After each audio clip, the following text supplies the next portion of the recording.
Hello and welcome to Queer Cyclist, and today I am reviewing the State Bicycles Black Label V2. I've had this bike for a little over a month now, and I got it for two reasons. First, I wanted a cheap-ish, light, single-speed bike that I could really easily ride around town and commute on. So after doing a bunch of research and watching nearly all of Zach Gallardo's videos on state bicycles, I landed on this one. I'm not a stranger to single speed. I used to ride single speed when I was in college and when I lived in New Orleans, which is a super flat city. I also used to ride an event in Mataro before it got stolen. The second reason that I got this bike was shopping therapy. I've been kind of down lately. If you've been following my channel, you know that my dad passed away about 6 months ago. And so I've been really sad. And one day I was like, you know what would make me feel better? A new bicycle.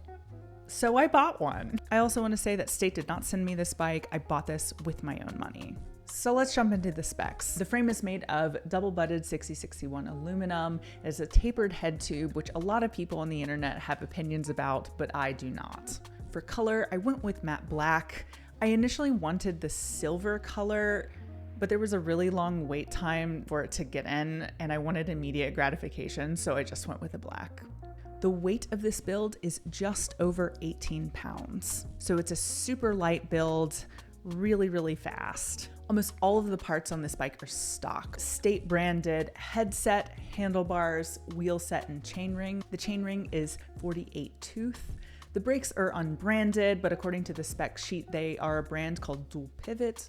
I don't know, is that the brand or the type of brake? I don't know. The brakes are unbranded though. It has an SR USA carbon fiber fork, which is really nice, so it absorbs a lot of the bumps that you feel on the road.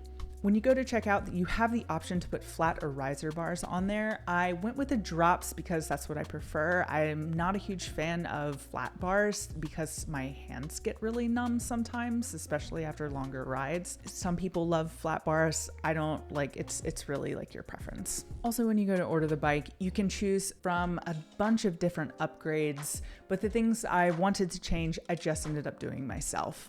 If you go to the internet, like Reddit or forums about this bike, they will tell you that you need to upgrade just about everything on the bike.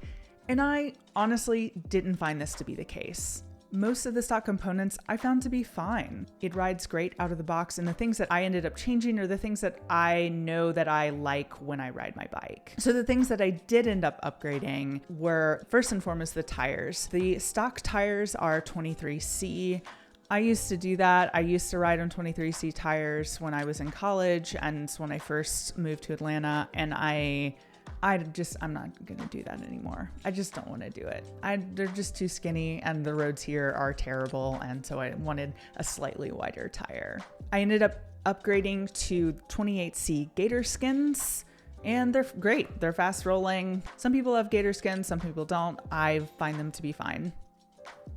I also switched to some clipless Shimano pedals. I switched out the saddle as well to a specialized Mimic. Stock saddles on these kinds of bikes are not made with women and people assigned female at birth in mind. So I ordered a saddle as soon as I ordered the bike. I also changed out the bar tape because I'm really particular about bar tape. The bar tape that it came with was like this plasticky feeling, and I really just didn't care for it. It felt really cheap. And I really like cloth bar tape, so that's what I threw on there. I also changed the stock freewheel size from a 16 tooth to an 18 tooth. I initially set this bike up fixed gear, which lasted all of a few hours. I know some people love riding fixed. I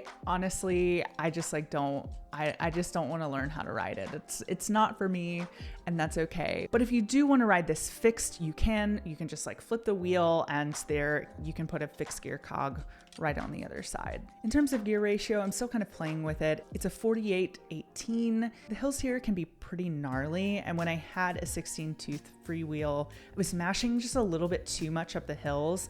I don't think this is a bike problem, but rather a strength problem. So I ended up switching out to an easier gear. I may go even easier at this point. I'm gonna ride a little bit more with the current gear ratio that I have, but gear ratio is really personal preference and also the type of terrain that you ride. Because Atlanta's really hilly, I chose an easier gear ratio for the hills and laziness. Aesthetically, I think this bike is I love the black. I love the blackout. Silver be damned. I think it looks great. I think it looks like a really, really slick bike. All right, so here is the review. I freaking love this bike. I honestly did not think I was gonna like it very much. Once I got my fit dialed in and a comfortable gear ratio, it is such a fun ride. It's super stable and responsive and fast. I have had some issues with climbing. However, as soon as I changed the gear ratio to a little bit easier, it's just way better. It's way better to climb with an easier gear ratio. On the bike itself, the position is rather aggressive. This is something that I've had to get used to since I'm coming mostly from gravel and mountain biking, where your position is a little bit more upright. But after a number of miles, I've adjusted and I find it to be really comfortable. I did not get this bike to ride long distances on. I got it for my quick commutes and rides around my neighborhood. The longest ride I've done so far has been about 17 miles. And around mile 15, I started getting a little bit uncomfortable with the aggressive position. However, I got this for short rides. It's something I'm willing to trade off. If I did want to take this on longer rides, I'd just change out the stem, change the handlebars, make a few tweaks to make it a little bit more comfortable for longer hours in the saddle. So there are a couple of things that I might change about this. First and foremost, I think that I might put brake hoods on this bike. I'm used to riding in the hoods a lot. I really like riding there. It's really comfortable for me. And I've found myself a couple of times needing to brake and reaching for the hoods, and the brakes are actually like in the middle of the handlebar. And so there have been a couple of harrowing moments where I'm like, no. So that might be a change in the future. The other thing is that State Bike is not necessarily known for their quality control. I know a couple of people who have had issues with bent parts or things breaking. I, for one, did not have any of those issues, except that they forgot to put the freewheel in the initial package. So I had to wait another week to put the freewheel on, which was a little bit annoying. But in the grand scheme of things, it's not really a big deal. However, if you do decide to go with a bike from State Bicycle Company, I highly, highly, highly recommend taking it to a bike shop to have them assemble it. The warranty for the bike is also contingent on having a professional bike mechanic assemble the bike. So definitely take it to a bike shop. Overall, I really like this bike. I love it. I think it's a great bike. If you were thinking about it and you're on the fence, I'd go for it. Like, really, it's great.